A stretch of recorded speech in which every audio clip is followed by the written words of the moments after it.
I'm here today with James from Mindscape. Look, James, tell us about Mindscape for those who don't know really what Mindscape is and what they bring to Australian gaming. Yeah, sure. So Mindscape is a video game distributor in Australia. So we look after Tecmo Koei, which are best known for like Dynasty Warriors, Dead or Alive, and Ninja Gaiden. And then we also handle Konami as well, which everyone knows for Metal Gear, Pro Evolution Soccer, Castlevania, lots of big franchises. What has Mindscape brought in terms of the swag that we've got on the show floor here today? Yeah, so we're showing 4 games. The first one is Dynasty Warriors, which you've already spoken to the developer about as well. We got Castlevania Lord of Shadows 2, Yaiba Ninja Gaiden Z, which is looking fantastic, and Pro Evolution Soccer 2014. That one's looking really good. It's running on the Fox engine. It's going to be the first game to release under that, of which obviously is powering Metal Gear Solid 5, so the game looks great. Of course, and I actually had the pleasure of reviewing the previous PES Pro Evolution Soccer. Can you tell us a little bit about the differences between the engines? What does it really mean in terms of this new engine for Pro Evolution Soccer? Yeah, look, there are 6 main things that they've improved upon, but I'll just touch on the main ones out of that 6.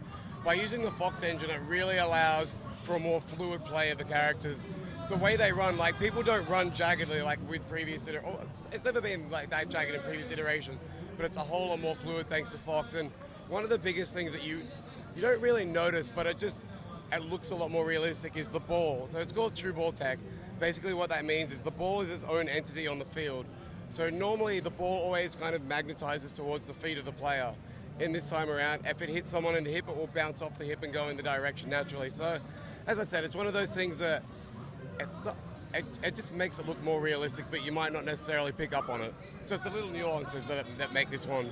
And the new Castlevania are really a mainstay series for Konami, and one that's got a real legacy and a fan base behind it. Tell us a little bit about what we have here new for the new Castlevania game. Yeah, so Castlevania Lord of Shadows 2 plays Dracula, which is a big change. He no longer plays one of the Belmont brothers. So Dracula is really powerful. He's a badass vampire. He walks, there's a lot of weight to him.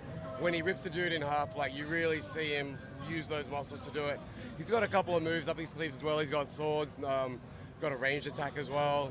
And there's a little twist in the story that I don't quite want to go into. But if you guys watch the E3 trailer, you'll see that it might be coming to the present day. Of course, we do have Dynasty Warriors 8. I mean, the 8th in the series. Obviously, it's got some popularity here in the West. Is there a real push here to really grow the franchise and the series? And how do you find the reaction from new players who may be playing Dynasty Warriors 8 for the first time?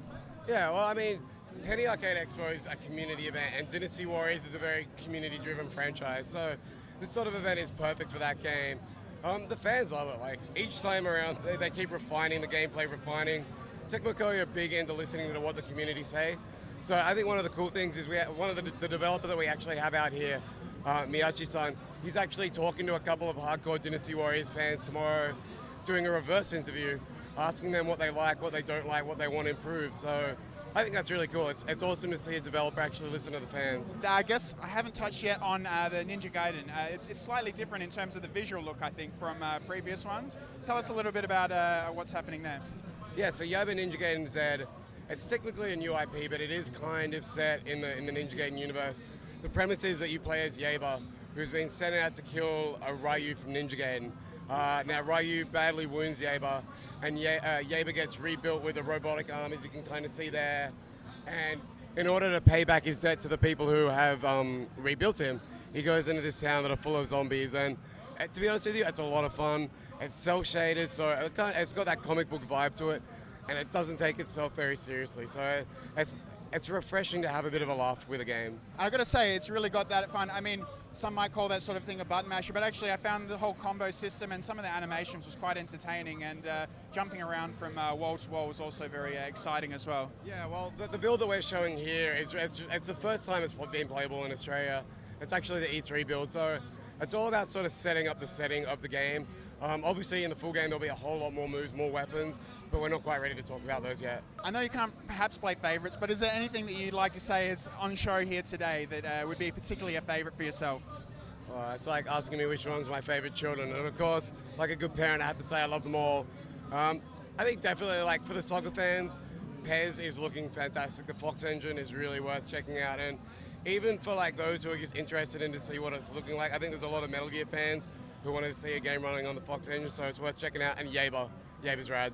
Yeah, I mean, I guess coming back again, really, when people think Metal Gear and when people think Pro Evolution Soccer, of course they know the Konami link, but in terms of playability, I think that for those who perhaps have played one or the other, to go and see the differences, well, you know, I've had a go of it, and yeah, it certainly does feel like a different soccer game, certainly different from any of the major competitor games that I've seen before. Yeah, well, that's a testament to Kojima Productions and just how malleable the Fox engine is. I mean, it's pretty amazing that they can get a stealth action game like Metal Gear Solid 5 running in it, but then also make a soccer game using it as well. So I think it's a testament to the good work those guys are doing. Absolutely. Well, thank you, James. We're out for now. Honor and death go together like hot sauce and my balls.